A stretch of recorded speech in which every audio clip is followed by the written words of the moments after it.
They forgot her birthday, not a call, not a text, just silence. But 6 days later, a message arrived. Keith's 60th is next week. Big family celebration in Aspen. Please Venmo $950 by Friday. And Autumn Reyes, she sent them exactly $1, with a note that simply said, Happy birthday. This isn't a story about revenge. It's a story about release. About choosing silence not because you've given up, but because you've finally had enough. Today we follow Autumn's journey, from being the good daughter who paid for everything but never felt seen, to the woman who stopped explaining herself and finally chose peace. My name is Autumn Reyes. I'm 33 years old, living alone in a modest apartment near downtown Denver. I don't throw parties. I never have. But this year, something shifted. Maybe it was the silence. Maybe it was the creeping loneliness that settled in like dust on the windowsill. Or maybe I just wanted to believe that people I once called family would remember the day I was born. So I rented out a small space in a cafe off 32nd and Lowell. Warm brick walls, soft jazz playing in the background, and enough string lights to make it feel cozy, not extravagant. I brought old photographs, ones from when I was missing my 2 front teeth, when I wore that terrible bowl haircut, and the one where Mom kissed me on the forehead in front of the school bus. I taped them gently to the wall. I ordered a red velvet cake, 3 layers, cream cheese frosting. Nothing fancy, just enough for 6 or 7 people. I wrote out small thank you cards by hand. One for my mom, Linda, one for Keith, my stepdad, one each for my younger siblings, Logan and Marissa. The invites were sent 2 weeks early, clear instructions, the date, the time, the place. And then I waited. At 6:30, I arrived early. I sat near the corner window, where the light was soft and the laughter from strangers didn't quite reach me. I wore a navy blue dress, the same one I wore when I got promoted. It felt like armor that day. 7:00 p.m. I checked my phone. Nothing.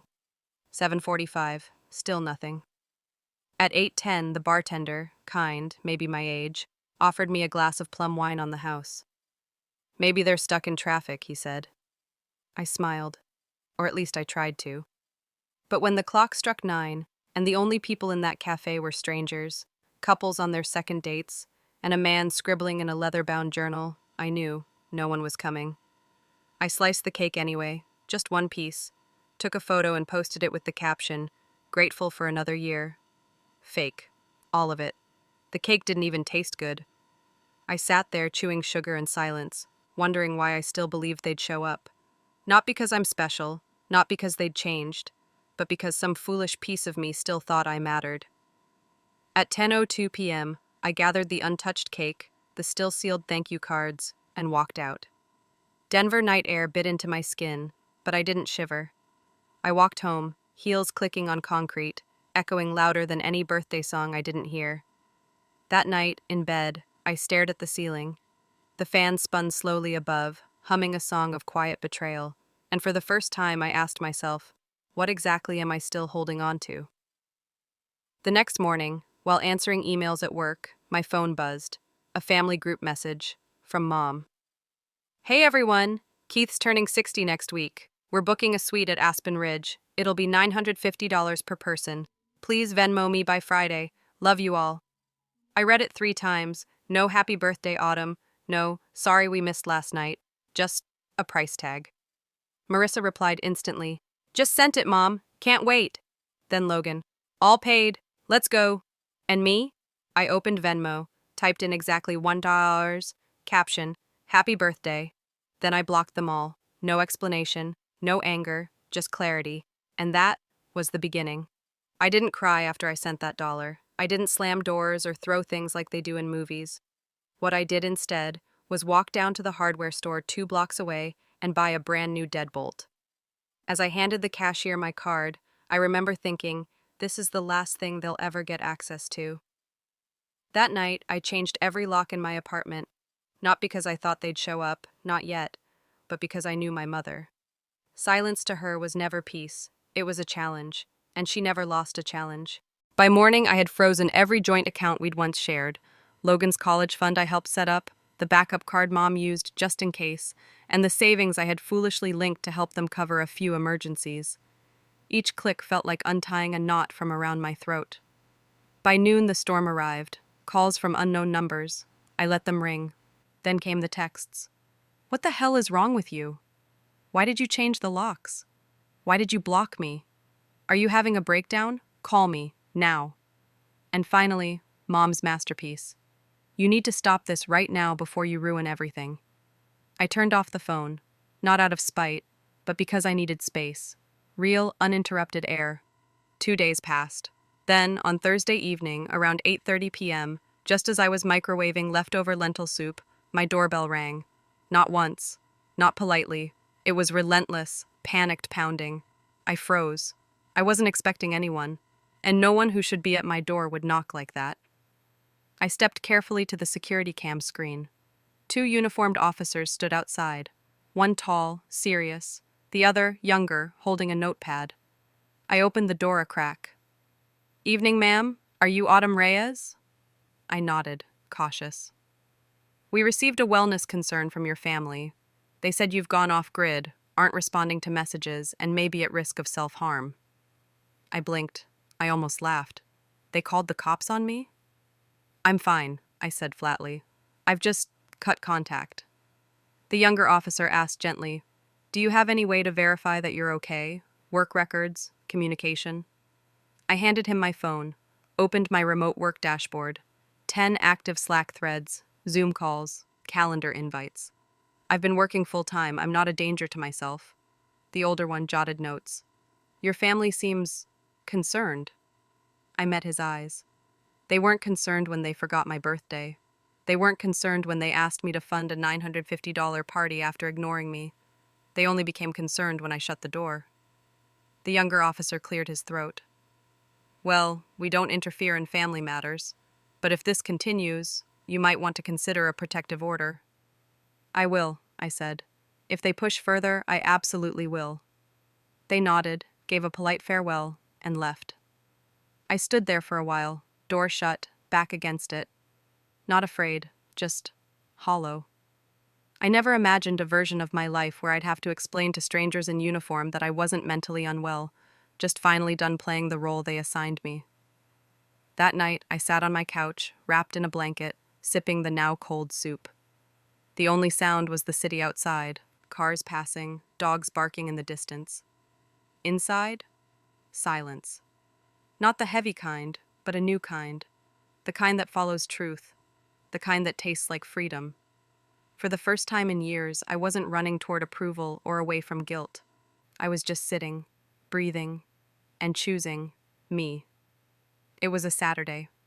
Late morning, soft sun cutting across the hardwood floor in my apartment. I was making pancakes, blueberry my favorite, when I heard it. Not a knock, a pounding. Familiar, furious, demanding. I froze. The same fists that once scolded doors shut in my childhood now echoed off my front porch in adulthood. I glanced at the security cam, and there they were, Mom, Keith, and behind them, Marissa. My mother looked like she had rehearsed this moment, lips pressed into that stiff, judgmental line I knew too well. Keith stood stiff, arms folded like a disapproving statue. And Marissa? Tapping away on her phone, probably recording everything to post in a private story with captions like, When your sister forgets what family means. I didn't open the door, not yet. Instead, I pressed the speaker button. My voice cracked through the intercom. What are you doing here, Mom? She didn't hesitate. Open the door, now, we need to talk. I exhaled slowly. Talk about what?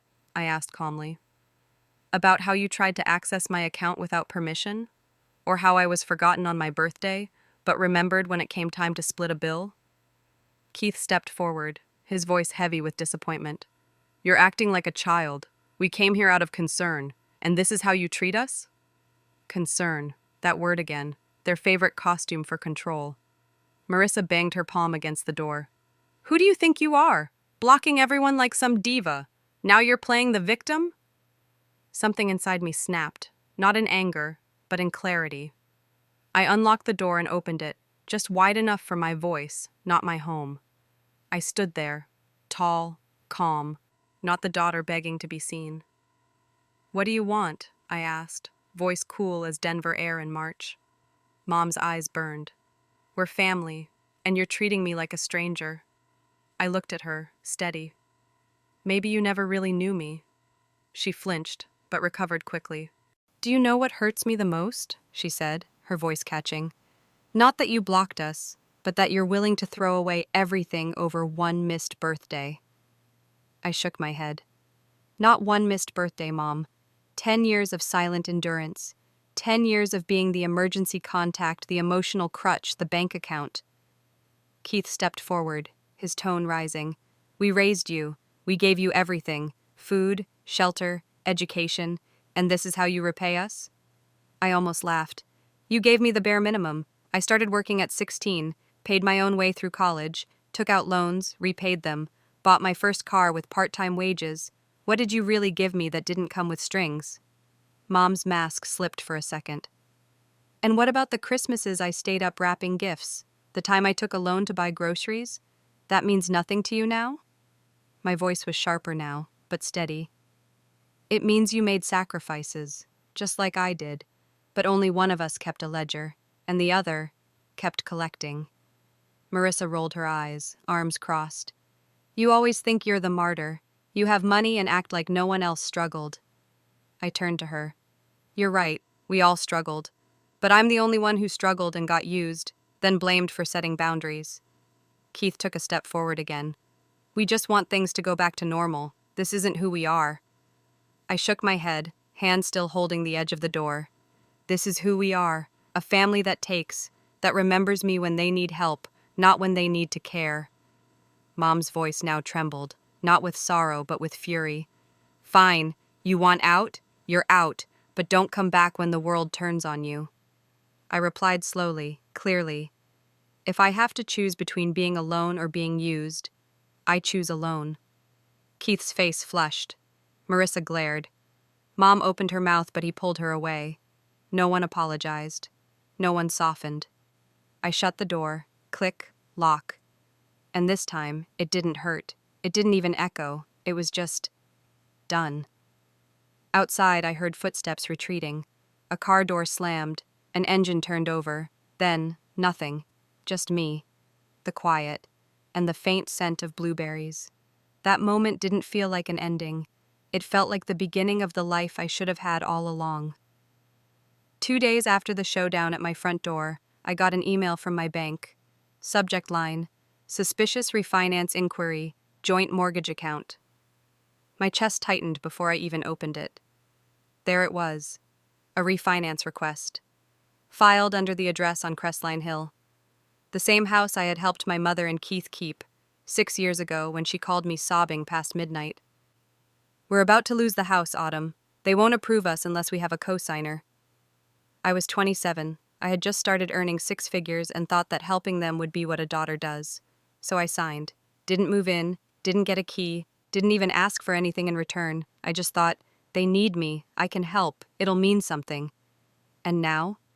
They were trying to refinance the home again, without so much as a call or text, using my name, my signature, not even bothering to lie about it anymore. I didn't hesitate. I called my attorney, Catherine Rowe, a sharp-tongued woman with eyes like steel and a memory better than any filing cabinet. She picked up on the second ring. Autumn, what's wrong? I didn't sugarcoat it. They're trying to refinance the Crestline Hill house behind my back. I want it blocked, immediately. There was a pause. Then, send me the original loan documents, title deed, and any communications you've got. I'll initiate a freeze and file a transactional block on anything tied to your name. I exhaled, for the first time that day. But I wasn't done. I opened my laptop, pulled out my old receipts folder, and started writing an email to my personal accountant. Subject, request for audit, family financial assistance, last 6 years. And then I listed everything I could remember, line by painful line. $58,000. Down payment on the house, $17,300. Pickup truck loan for Keith, $26,000. Marissa's destination wedding in Cabo, $36,500. Logan's tuition over 4 years, $49,700. Medical bills for mom's back surgery, $9,200. Short-term loans that were never paid back, $700. Keith's failed barbecue catering side hustle, $400. That emergency vet bill for mom's dog, though I'd never even met the dog, total $197,800. Not an estimate, not emotional math, just the truth, in numbers. I asked my accountant to generate an official audit, broken down by year, by category, with attached proof of each transaction, Venmo receipts, wire transfers, emailed promises to pay you back next month. I didn't want a confrontation. I wanted receipts. 3 days later, the report arrived, a 17-page document, neatly formatted, professionally signed. I opened the family group chat for the first time in weeks, attached the audit, typed 5 words. I want it all back, and hit send. The reaction came faster than I expected. First, Marissa. Are you serious right now? Who does this to their own family? Then Logan. You know I'm barely surviving on temp jobs. You want me to sell my kidney next? Then Keith, ever the stoic one. You're tearing this family apart, Autumn. Your mother hasn't eaten in 2 days. I didn't reply. Instead, I called Catherine again. Initiate proceedings. If they can't buy me out, I want to force the sale of the house. She paused, just long enough for gravity to settle. Once I file, they'll have 14 days to respond. If they don't comply, the house goes on the market, no matter what they want. I looked at the spreadsheet one last time. All those years, all those withdrawals from my life, my wallet, my peace. Do it, I said. I'm not burning the house down. I'm just turning off the free electricity. And that's when I realized this wasn't revenge, it was reclamation. The silence after I sent the audit didn't last long. Barely an hour passed before my phone lit up like a Christmas tree on fire. First, Marissa. You've seriously lost your mind. Who counts dollars with their own family? That's psychotic, Autumn. Then, Logan. I'm working 2 part-time jobs, and you want me to pay back tuition from 4 years ago? You're cruel. And finally, the one that stung, because it was so expected. Keith. Your mother is sick over this. She's been crying nonstop. She can't sleep. She says you've turned into someone else. But none of them addressed the real issue. No one said, you're right. No one offered a payment plan or even asked how to fix it. All they gave me was guilt. Guilt has always been their favorite language. I stared at their messages for a long time, not because they hurt, at least not in the way they used to, but because they were so predictable. It was always the same script. I set a boundary. They called it betrayal. I asked for fairness. They called it selfish. So I sent one more message, not emotional, not angry. This isn't about repayment. It's about respect. You used me, then pretended it was love. Now I'm asking you to treat me like the adult I've always had to be. Then I forwarded the email to Catherine. Subject: Initiate buyout or forced sale. Within the hour, she responded. Official demand for withdrawal of ownership drafted. Will be delivered by courier tomorrow. They'll have 14 days to respond. If not, we go to court. I closed my laptop, sat in the dark with only the hum of the fridge behind me, and let the weight of it all settle. Not grief, not regret, just the cold gravity of truth. The next morning, Catherine's notice was delivered to 1175 Crestline Hill. I imagined my mother's face as she opened the envelope. Elegant cursive on a white legal page. No room for denial, no wiggle space, no place to hide behind birthdays or guilt or bloodlines. And then, silence. For 6 days, not a peep, not a call. Even the group chat went still. It wasn't peace, it was retreat. Then, on day 7, a call came, not from Mom, not from Keith, but from Aunt Meredith, my mother's older sister who lived in Tampa. Her voice was low, tired. Autumn, what's going on? I didn't answer right away. She continued. Your mom called me crying, said you're evicting them, that you're taking the house from under their feet. Is that true? I took a deep breath. It's not an eviction, Meredith. It's a buyout. They can pay me what I contributed or sell the house and split the value. That's the law. She paused. But they're family. I nodded, though she couldn't see it. Exactly. And that's why it hurts. Because family shouldn't have to be sued to respect boundaries. We spoke for another minute or two. I could tell she didn't agree, but she didn't fight me either. Everyone picks the version of the story that comforts them most. For her, it was easier to believe I had changed, not that I had finally stopped pretending. 3 days later, Catherine forwarded me a copy of the house listing. The property was officially on the market, below value, to sell fast. Attached was the first wire transfer from the escrow agent, $10,000, proof that they were beginning to repay the debt. A week later, another $5,000 arrived. Still no message, no apology, just numbers. Catherine sent a formal letter. If the remaining $7,200 is not paid within 10 business days, we will proceed with forced liquidation of remaining assets. The next morning, the full balance arrived, $20,200. Exactly what was owed, not a penny more. I stared at the transaction on my screen like I was looking at my own reflection. 10 years, hundreds of favors, thousands of unspoken expectations. Now, reduced to a single line of black and white. Transfer complete. Not sorry, not thank you, just done. But for me, it was more than money. It was proof that I had never been the villain, only the only one brave enough to say, enough. It had been 3 weeks since I received the final payment. 3 weeks since I closed the bank app, not to check a balance, but to confirm a boundary. I hadn't heard from them since. No new texts, no surprise calls, no manipulation dressed up as concern. And for the first time in years, my apartment was more than just a place I paid rent for. It was mine. The silence inside it didn't ache anymore. It breathed. So when my coworker, Melissa, asked me if I wanted to join the team for bowling night, I surprised us both by saying yes. Not because I suddenly loved loud places or team bonding, but because I needed to find out. Had I really moved on?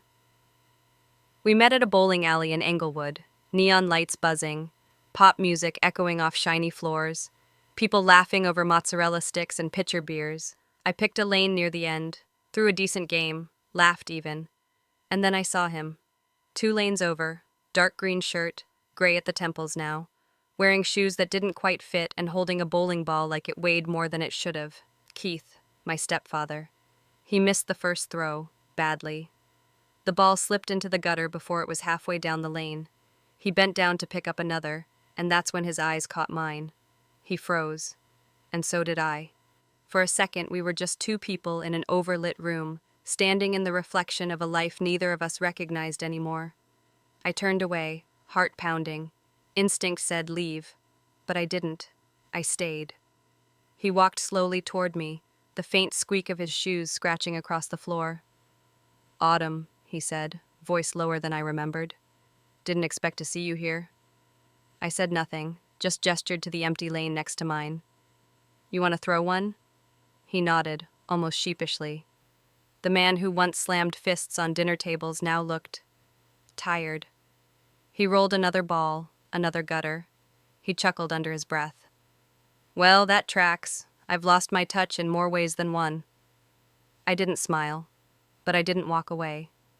He sat beside me, not too close, just enough for the silence between us to feel like a bridge, thin, wobbly, and about to break. I didn't come over to ask for money, he said quietly. If it were the old me, maybe I would have, but not now. I turned and looked at him fully. The green light flickered over the wrinkles near his mouth, the hollow under his eyes. I used to think being a man meant being in charge, he continued, being the one people depended on. But when you started standing on your own, I guess it made me feel replaceable. His voice cracked just slightly. So I took control any way I could. Used guilt. Used your mom. Hell, I even let Marissa talk about you like you were cold. He looked down at his hands.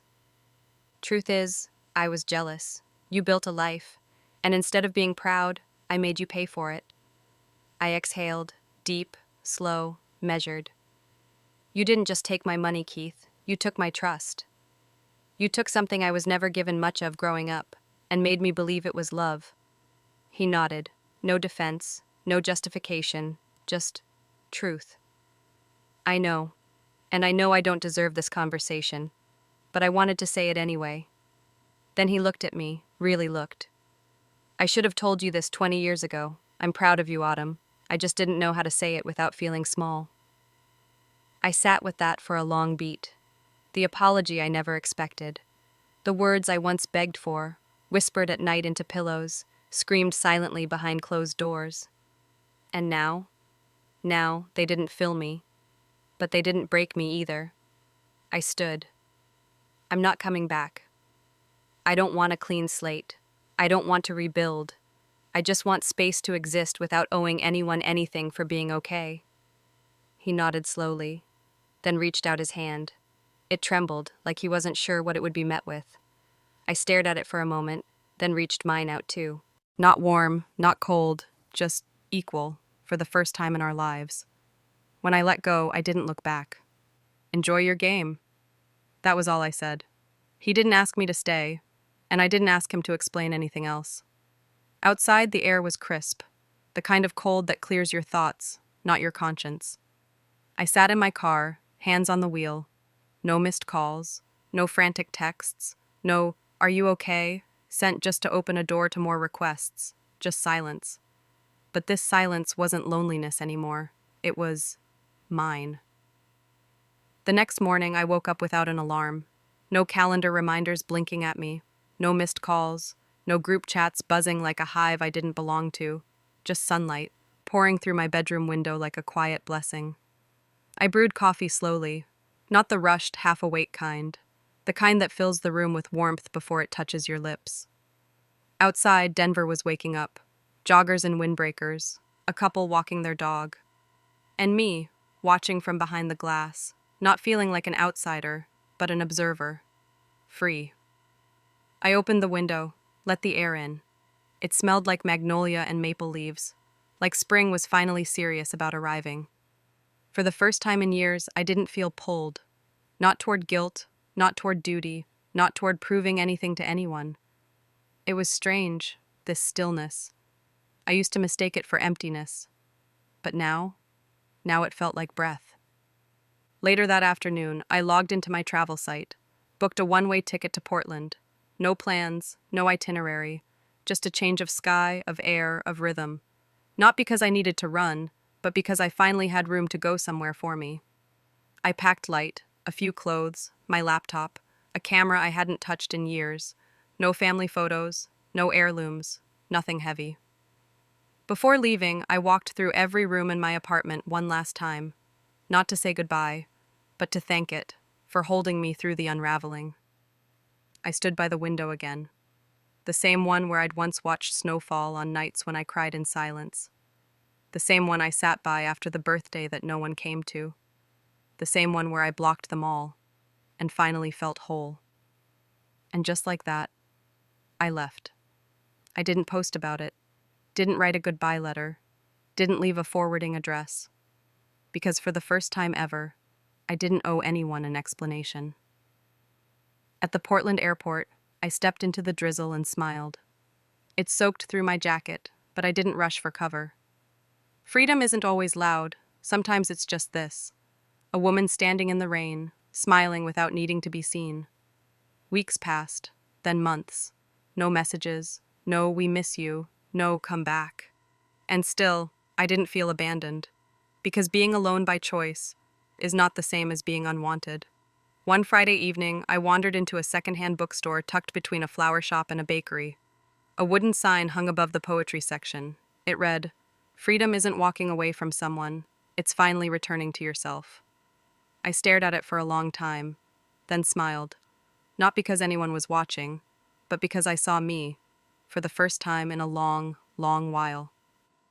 Autumn Reyes never raised her voice. She didn't burn bridges. She just stopped carrying everyone else across them. Her story isn't about revenge. It's about release, not from others, but from the role they expected her to play. And in the end, that's the most powerful ending of all. Autumn had never been the kind of woman who made a scene. She paid quietly. She showed up when no one else did. She worked long hours to cover tuition for a brother who barely said thanks, and funded a wedding for a sister who only called her when something was needed. But on her 33rd birthday, she dared to hope. She rented a little cafe corner in Denver, hung up childhood photos, ordered a small red velvet cake, sent handwritten invitations, and waited. At 7 o'clock p.m., no one. At 8 o'clock, still no one. By 9 o'clock, only the bartender had acknowledged her. He poured her a plum wine and said, "Maybe they're just late." They weren't late, they just didn't come. So she took a bite of the cake. Not because she wanted to, but because she didn't want it to look untouched. She took a fake selfie and posted it online, as if the night was fine. But it wasn't. That night something broke. Not in anger, but in clarity. A week later, her mother messaged the family group chat asking for $950 per person to celebrate Keith's birthday. No apology, no mention of hers, just an invoice. So Autumn did the only thing left to do. She sent them $1. And then, she blocked them all.